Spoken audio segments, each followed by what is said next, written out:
Hello everyone, a very good morning to all of you and आप सभी का स्वागत है एसएससी अड्डा 24/7 पर। और मैं आप लोगों के साथ में आज जुड़ी हूँ एसएससी सीजीएल, जो कि बिल्कुल नया नोटिफिकेशन आया है आज सुबह। जैसा कि एसएससी ने प्रॉमिस किया था कि सीजीएल का जो नोटिफिकेशन है वो 29 को रिलीज़ कर दिया जाएगा, तो जो बिल्कुल वो अपने शब्दों पर रहे हैं और आज सुबह सुबह एसएससी सीजीएल का नोटिफिकेशन आ चुका है। कितने स्टूडेंट्स की आंखें खुली होंगी इस नोटिफिकेशन को देख के आज सुबह, है ना।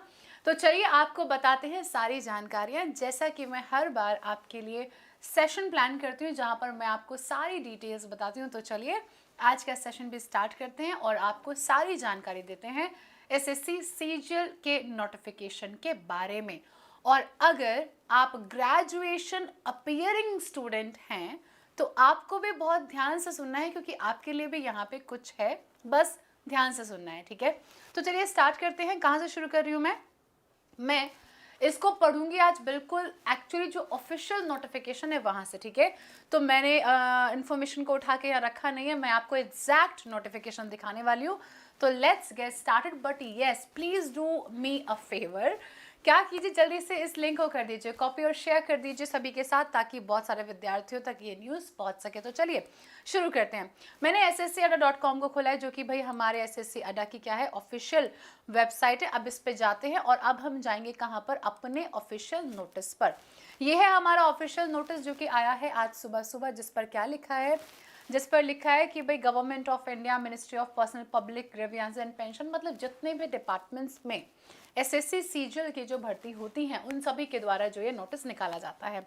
अब यहाँ पे लिखा है कि इम्पोर्टेंट डेट्स क्या हैं। तो आज मतलब 29 दिसंबर से लेकर 31 जनवरी तक आप इस फॉर्म को भर सकते हैं। It means I can say that you have a complete month, right. But please don't wait for the last date, अभी जाइए और जाके फॉर्म फिल कर दीजिए।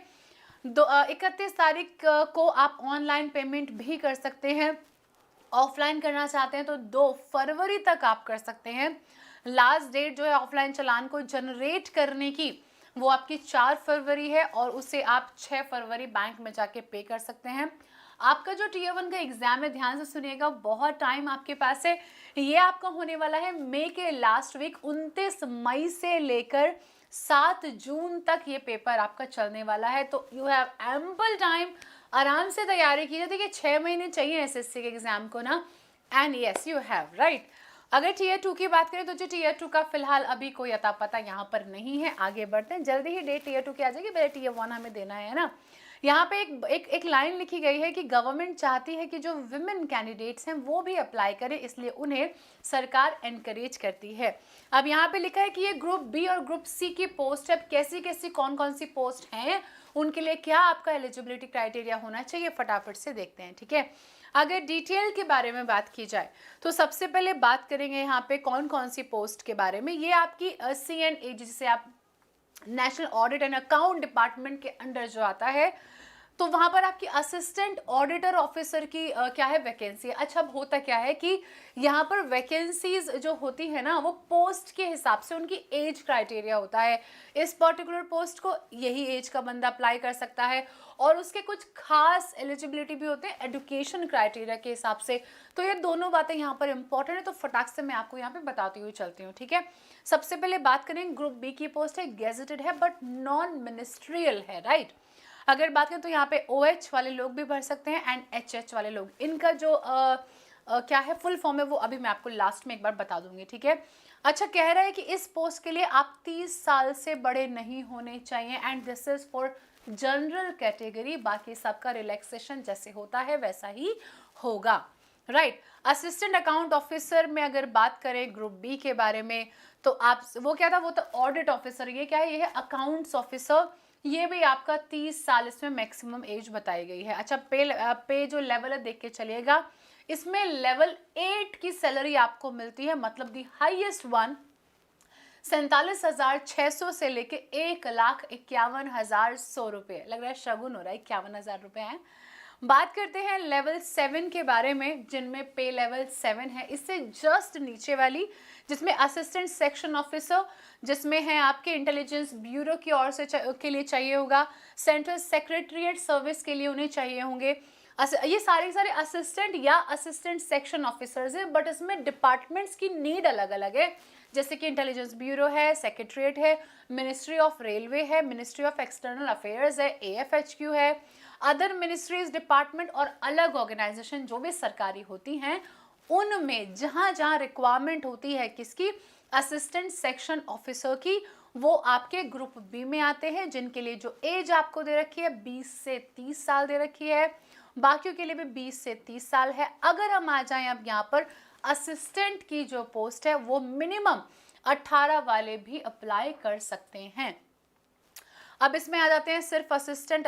अब देखिए यहाँ पर आ जाइए, inspector of income tax, income tax inspector जो कि ग्रुप सी की पोस्ट में यहाँ आते हैं, उनके लिए क्या लिखा है, नॉट एक्सीडिंग 30 ईयर्स, बट ध्यान रखें कि ये आपसे कह रहा है nature of physical disabilities permissible for the post. ये जो आपको दे रखा है ये आपको इनके लिए भी ध्यान रखना होगा, ठीक है, कि ये भी इसमें अप्लाई कर सकते हैं। बात करते हैं किसके बारे में, इंस्पेक्टर सेंट्रल एक्साइज के बारे में, इंस्पेक्टर एग्जामिनर के बारे में, असिस्टेंट एनफोर्समेंट ऑफिसर, ये आपका एज क्राइटेरिया यहाँ पर आपको दे रखा है, ठीक है। अब आते हैं अगली पोस्ट के साथ में, ये आपकी इंस्पेक्टर लेवल की हो गई है। अगली है हमारी जहाँ पर पे लेवल 6 है, इससे नीचे वाले। अच्छा, ये कैसे मिलता है, एक तो जब आप फॉर्म को भरते हैं तो वहाँ पर आपको अपनी प्रायोरिटीज़ भरनी होती है। आपकी प्रायोरिटीज़ के आधार पर आपके जो मार्क्स आते हैं उसके हिसाब से आपके फाइनल मेरिट को तैयार किया जाता है। जितने भी लोग मेरे साथ में लाइव जुड़े हैं, बलकार, सखील, शिवानी एंड ऑल, आप सबका बहुत सारा स्वागत है। प्लीज शेयर करते चलिएगा, ठीक है। आगे बढ़ाते हैं और आगे की जानकारी आपको देते हैं। पे लेवल 6 में आपके पास जो यहाँ पर जो मांगे है वो असिस्टेंट लेवल के लिए मांगे, 30 ईयर से ज़्यादा नहीं होना चाहिए।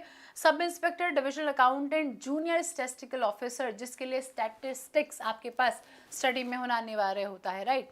अब आता है लेवल 5 वाला जो कि हमारा ग्रुप सी में होता है। सैलरीज 29,200 रुपीज़ टू 92,300, जो कि हमारा लेवल 4 के ऊपर लेवल 5 है, राइट। ऑडिटर की पोस्ट है और अकाउंटेंट की इसमें पोस्ट है, ग्रुप सी में आती है। 18 से 27 साल इसकी एज क्राइटेरिया है, 27 अबव इसमें नहीं मांगा गया है, राइट। अगर बात करें किसके बारे में, पे लेवल 4 के बारे में, ग्रेड सी में, बट पे लेवल क्या होगा, थोड़ा और नीचे होगा। इसमें है सीनियर सेक्रेटरीट असिस्टेंट या फिर अपर डिवीजन क्लर्क, जिसको हम क्या UDC भी कहते हैं। टैक्स असिस्टेंट है और सब इंस्पेक्टर है किसमें, सेंट्रल ब्यूरो ऑफ नार्कोटिक्स वाले। ग्रुप सी के बारे में है, 18 से 27 साल यहाँ पर आपकी एज होती है। अब बात करते हैं डिसेबिलिटीज के बारे में, तो जो वहां पर ऊपर लिखे हुए थे ना शॉर्ट फॉर्म, वो B फॉर ब्लाइंडनेस या लो विजन था, LV for low vision, FD deaf and hard of hearing, HH। Next is locomotor disability, OL, OAL, BL, MW, leprosy cure, dwarfism या फिर एसिड विक्टिम्स। तो ये सब उनके short forms रखे जो ऊपर लिखे हुए थे ना, ये इनके जो हैं फुल फॉर्म आपको यहाँ पर ये गिवन है, तो उसी डिसेबिलिटी के हिसाब से आप इसको चेक कर सकते हैं, राइट। अब अगर यहाँ पर बात करते हैं किसके बारे में, ये हमारा सारा वही वाला हो गया। आगे बढ़ते हैं जी। अब यहाँ पर एक बहुत इंपॉर्टेंट बात आती है वैकेंसीज एंड रिजर्वेशंस के बारे में। आपसे कह रहा है tentative vacancies for the examinations are 6506, group B gazetted 250, group B non gazetted 3513 and group C 2743। Total vacancies कितनी बता रहा है, 6506 बता रहा है, जिसको इन 3 कैटेगरीज में डिवाइड किया गया। तो भाई अच्छी खासी वैकेंसी है, बढ़िया तरीके से क्या कर लीजिए, अपनी तैयारी में जुड़ जाइएगा। बाकी जो रिजर्वेशन है कैटेगरीज के लिए वो एज इट इज जैसे होता है। आगे बढ़ते हैं। Vacancies for ESM are reserved for only for group C. ESM क्या होता है, एक्स सर्विसमैन होता है, ठीक है। अच्छा, ये आप जानते हैं कि नेशनलिटी के लिए सिटीजन ऑफ इंडिया होना चाहिए, या फिर नेपाल का सब्जेक्ट, या फिर भूटान का, या फिर तिब्बत के जो रेफ्यूजी थे, तो ये आपका वो वाला क्राइटेरिया। अब आते हैं एज लिमिट, जो कि बहुत इंपॉर्टेंट क्राइटेरिया है। आपसे क्या कह रहा है कि फॉर द पोस्ट ऑफ, जहाँ पे लिखा होता है कि 18 से 27 साल होने चाहिए, उसके लिए आपसे बोल रहा है कि आप 2 जनवरी 1994 से पहले नहीं होने चाहिए पैदा, और 1 जनवरी 2003 के बाद नहीं होने चाहिए। इसी प्रकार आपका ये एज क्राइटेरिया यहाँ पर आपको गिवन है। बहुत सारे स्टूडेंट्स का बहुत डाउट होता है कि मैम मेरी डेट ऑफ बर्थ ये है, क्या मैं अप्लाई कर सकता हूँ। So this particular number 0.5 is for you, ठीक है। आगे बढ़ते हैं कि रिलैक्सेशन क्या होता है, तो आप जानते हैं SC ST 5 ईयर्स, OBC का 3 years, PWD 10 years, PWD OBC 13 years, SC ST PWD is 15 years, ex serviceman 3 साल, उनके military after deduction of the military service rendered from the actual age age on closing date. Defence person जो disabled है उनके लिए 3 साल है। Defence person disable जो है जो कि मतलब किसी दूसरी कंट्री के साथ जब कोई वॉर वगैरह हुआ था तब जो डिसेबल हुए जो कि SC ST क्राइटेरिया कैटेगरी में आते हैं उनके लिए 8 साल का रिलैक्सेशन है। इसके अलावा बाकी यहाँ पे और कुछ भी गिवन है। अगर आप सेंट्रल गवर्नमेंट सिविलियन एम्प्लॉय थे तो 3 साल बाद तक आपके रिटायरमेंट के बाद तक आप इसे फिल कर सकते हैं, तो 40 साल तक की एज है। इसी प्रकार बहुत सारे यहाँ पे जो केसेस हैं वो गिवन है। ये प्लीज़ आप किसी को सजेस्ट कीजिएगा अगर ऐसा कोई है तो। विडो या फिर डिवोर्स्ड वुमेन, एक ऐसे वुमेन जो कि मतलब सेपरेटेड है और जो दोबारा जिन्होंने शादी नहीं करी है तो वो 35 साल की उम्र तक इसको अप्लाई कर सकते हैं। अगर वो SC ST कैटेगरी से हैं तो वो 40 साल की उम्र तक इसके लिए अप्लाई कर सकते हैं। आगे बढ़ते हैं। ये हुआ जी हमारा एज क्राइटेरिया। इसके अलावा आगे की बात करते हैं। एक्स सर्विसमैन आपको पता ही है। ये डिफरेंट कैटेगरीज में यहाँ पर हमें बताई गई हैं। अब आ जाते हैं किसके बारे में, सर्टिफिकेशन के बारे में, है ना, कि क्या क्या आपके पेपर में आपके पास रहने वाला है। Provision of compensate times and assistance of scribe, आपको भी इसकी जरूरत है नहीं है, राइट। एंड आगे बढ़ा जाए हमारा PWD कैंडिडेट्स के बारे में। जी अब आ जाते हैं किसके ऊपर, एसेंशियल एजुकेशन क्वालिफिकेशन के पास, है ना। आपसे कह रहे हैं असिस्टेंट ऑडिट ऑफिसर और असिस्टेंट अकाउंट्स ऑफिसर के बारे में। तो आपसे क्या मांगा गया, आपसे मांगा गया कि आप ग्रेजुएट होने चाहिए, बैचलर डिग्री आपके पास होनी चाहिए एक रिकॉग्नाइज्ड यूनिवर्सिटी से, और साथ ही साथ चार्टर्ड अकाउंटेंट आपने CA का रखा हो, कॉस्ट एंड मैनेजमेंट अकाउंट और कंपनी सेक्रेटरी मतलब CS हो, या फिर आप मास्टर्स इन कॉमर्स और मास्टर्स इन बिजनेस स्टडीज, या फिर आपने MBA का रखा हो फाइनेंस से। अगर आप इन पोस्ट के लिए अप्लाई करना चाहते हैं तो ये आपकी क्या होनी चाहिए, क्वालिफिकेशन होनी चाहिए। अगर बात करते हैं किसके बारे में, जूनियर स्टैटिस्टिकल ऑफिसर के बारे में, तो आपकी जो बैचलर डिग्री होनी चाहिए उसमें आपके पास स्टैट्स का सब्जेक्ट जरूर होना चाहिए। साथ ही साथ आपके 12th में मैथमेटिक्स में 60% मार्क्स होने चाहिए। बाकी की हमारी जितनी भी पोस्ट बचती हैं उनके लिए सिर्फ आपका ग्रेजुएट होना अनिवार्य है, ना कोई परसेंटेज की यहाँ रिक्वायरमेंट आपसे बोला गया है कि इतने % होने चाहिए, और ना ही यहाँ पर आपसे कोई भी स्पेशलाइजेशन मांगा गया है। एक खास बात, अगर आप फाइनल ईयर के अपीयरिंग स्टूडेंट हो और 1 जनवरी 2021 तक अगर आपका रिजल्ट आ जाता है तो आप भी इसके लिए अप्लाई कर सकते हैं। अब बात करते हैं आगे की चीज़ों के बारे में।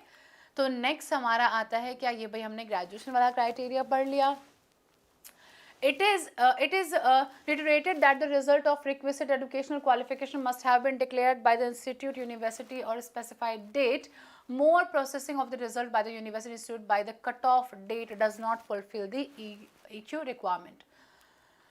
अब देखिए आपको अप्लाई कैसे करना है, तो भाई आपको जाना है ssc.nic.in जो कि SSC की ऑफिशियल वेबसाइट है। इस पे जाएंगे आप, इस पे जाके अप्लाई करेंगे और जितनी भी डिटेल्स आपसे मांगेगा उन्हें आप लोग यहाँ पे फिल करोगे। आपसे क्या मांगेगा, आपका नाम, आपका जो भी आपकी पर्सनल इन्फॉर्मेशन है, आपकी जो क्वालिफिकेशन की इन्फॉर्मेशन है, साथ ही साथ आपसे मांगेगा ID, जैसे कि वो पासपोर्ट हो सकता है, वोटर ID कार्ड हो सकता है, आधार कार्ड हो सकता है, और साथ में आपको फोटो और सिग्नेचर भी अपलोड करने हैं। ये आपका हो गया क्या, फॉर्म का क्राइटेरिया। जब आप फीस पे करेंगे, अगर आप जनरल कैटेगरी से हैं और आप बॉय हैं तो आपको फिल करना होगा कितने, 100 रुपीज़। वुमेन के लिए, SC ST के लिए ये जो होता है वो क्या होता है, वो भाई आपका फ्री होता है, राइट जी। आगे आ जाते हैं किस चीज़ के लिए हम लोग, अच्छा फॉर्म को कैसे भरेंगे, फीस कैसे पे करेंगे। तो आप कोई भी ऑनलाइन मोड जैसे कि भीम UPI, जैसे कि आपका नेट बैंकिंग या फिर डेबिट क्रेडिट कार्ड, इनसे भी आप अपनी फ़ीस को भर सकते हैं, या फिर आप बैंक में जाके ऑफलाइन चालान भी पे कर सकते हैं। ये है आपकी जो सेंटर्स ऑफ एग्जामिनेशन, तो पूरे भारत में ऑलमोस्ट सारे ही कवर किए हुए हैं। कहीं से भी अगर आप हैं तो आप क्या कर सकते हैं, आप उसी हिसाब से अपना कोड जो है वो आप अप्लाई कर सकते हैं। जैसे कि देखिए सेंट्रल रीजन में आपको बिहार और उत्तर प्रदेश का बता रखा है, ईस्टर्न रीजन में आपको अंडमान निकोबार, झारखंड, उड़ीसा, सिक्किम, वेस्ट बंगाल के सेंटेंस दे रखे हैं। कर्नाटका या फिर केरला, मध्य प्रदेश के लिए आपके पास है नॉर्थ ईस्टर्न रीजन, जैसे कि अरुणाचल प्रदेश, असम, मणिपुर, मेघालय, मिजोरम। नॉर्थर्न रीजन दिल्ली, राजस्थान या फिर उत्तराखंड, ये आपका नॉर्थ वेस्टर्न सब रीजन या फिर साउथ, मतलब ऑलमोस्ट हर एक एरिया यहाँ पर आपका क्या कवर कर रखा है। अब आते हैं एग्जाम कैसे होगा। आप जानते हैं आपका होगा टीयर 1, आपका होगा टीयर 2 और आपका होगा टीयर 3। और ये जो यहाँ पे टीयर 4 है ये क्या है आपका डेटा एंट्री स्किल टेस्ट या फिर आपका क्या कंप्यूटर प्रोफिशिएंसी टेस्ट। अब यहाँ पर आपको करना क्या होगा, आपका जो टीयर 1 होगा उसमें क्या होगा, टीयर 1 में आपके पास होगा 4 सब्जेक्ट। कौन कौन से आपके, मैथ्स, रीजनिंग, इंग्लिश और जीए या फिर जीएस जिसे हम कहते हैं ना। तो ये देखिए आप यहाँ पे क्या लिखा है, general intelligence and reasoning 25 question 50 number में, जनरल अवेयरनेस या फिर जीए जीएस 25 क्वेश्चन 50 नंबर में, क्वांटिटेटिव एप्टीट्यूड मतलब mathematics 25 question 50 number and same with English. 1 घंटे का टाइम मिलेगा और 1 घंटे 20 मिनट का टाइम मिलेगा किसके लिए, उन कैंडिडेट्स के लिए जो क्या है, मतलब किसी प्रकार की अगर डिसेबिलिटी है तो, राइट। बात करते हैं पेपर 2 के बारे में। तो जी क्वांट्स और इंग्लिश जो है सभी के लिए मैंडेटरी हैं, ये सभी को देने पड़ेंगे। पेपर 2 आपके मैथ्स में आते हैं 100 क्वेश्चन 200 नंबर के, इंग्लिश में आते हैं 200 क्वेश्चन 200 नंबर के लिए। टाइम होता है 2 घंटे 120 minute.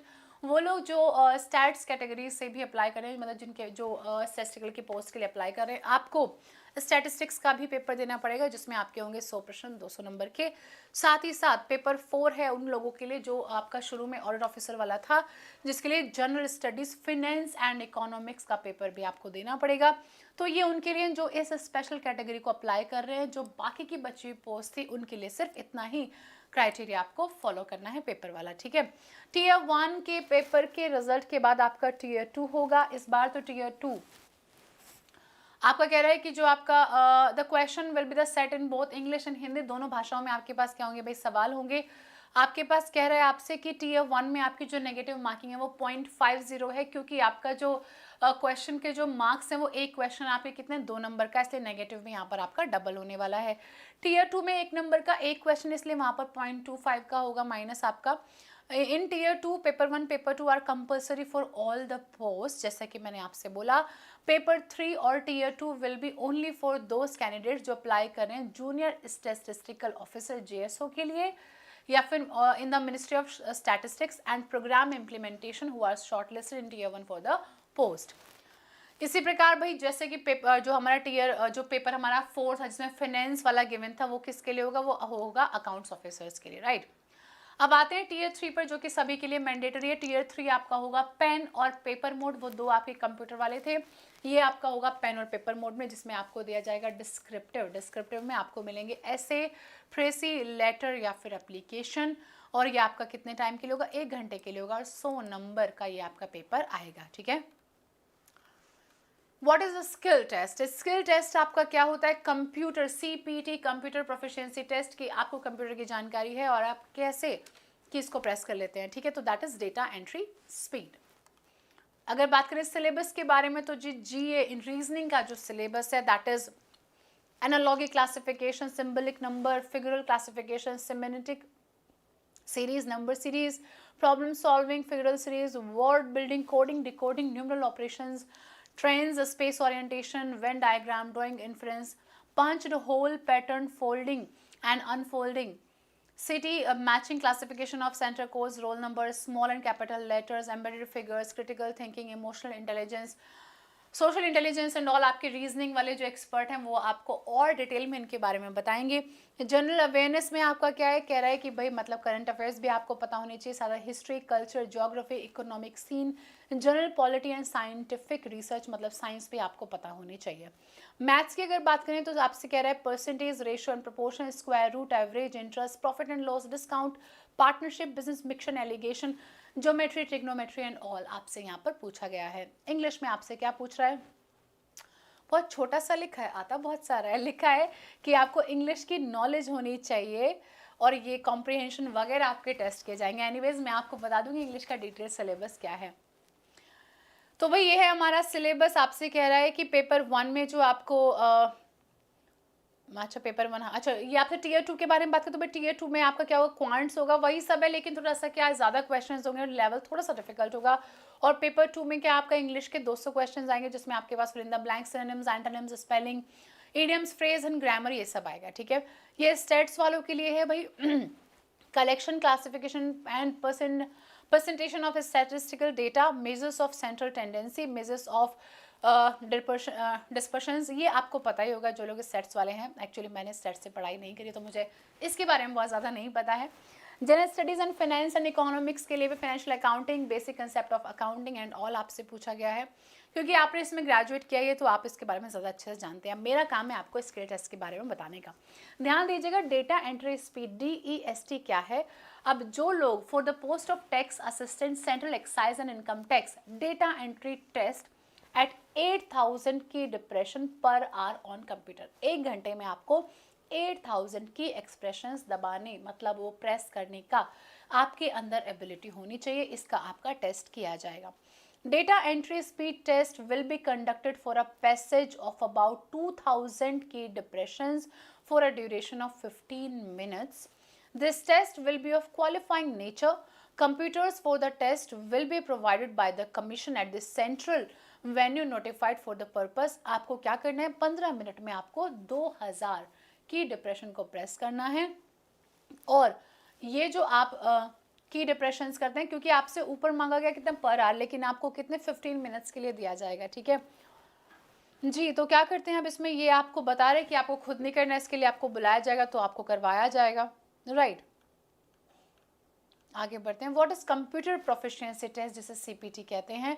The commission will hold computer proficiency test CPT comprising of 3 modules: word processing, spreadsheet and generation of slides for the post of assistant section officer in CSS MEA AFHQ। सुन लीजिएगा, इन्हीं post के लिए होता है assistant in serious fraud investigation officer SFIO under the Ministry of Corporate Affairs, Assistant GSI in the Ministry of Mines, Inspector Central Excise, Inspector Preventive Officer and Inspector Examiner in CBIC। इन्हीं के लिए ये आपका test क्या है, आपका ये organise किया जाएगा।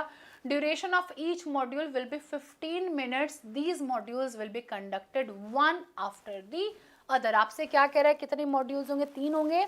पहले module 1, module 2 and then module 3, जिसमें आपको बता रखा है एक में आपका क्या की डिप्रेशन है, दूसरे में आपका स्प्रेडशीट आपको प्रिपेयर करनी है और तीसरे में आपको PPT तैयार करके दिखानी है, राइट। तो ये भी आपको बाद में करवाया जाएगा जी। अब आपको क्या करना है, अब आपको करना है फॉर्म सबमिट। ये सब चीज़ें जो आपको बाद में चाहिए होंगी जब आप पेपर देने के लिए जाएंगे। बाकी डॉक्यूमेंट वेरिफिकेशन आपका बाद में होगा। तो भाई ये सब आपकी डिटेल थी जो फ़िलहाल आपको मैंने बता दी हैं, और बाकी के जो डिटेलिंग है वो मैं आपको बताती रहूँगी, ठीक है। रिजोल्यूशन ऑफ टाई केसेस, चलिए इन सब की फ़िलहाल अभी आपको ज़रूरत नहीं है, आप रीड कर सकते हैं जी। तो भाई ये था हमारा नोटिफिकेशन, जो कि मैंने आपको पूरा डिटेल में पढ़ के दिखा दिया है, राइट।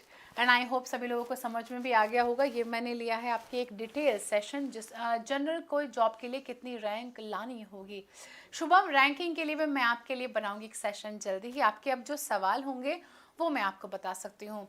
मैम ग्रेजुएशन में 60%, 12th में मैथ्स में 44 हैं, कोई दिक्कत की बात नहीं है आकाश। सिर्फ इसमें ग्रेजुएशन में जो मैथ्स में मार्क्स मांगे गए हैं वो सिर्फ किस लिए मांगे गए हैं, वो सिर्फ तब मांगे गए हैं जब क्या था, जब आपको, जस्ट अ मिनट, 1 मिनट भाई ज़रा, ये जब आप इस सेस्ट के लिए अप्लाई कर रहे हैं, ठीक है।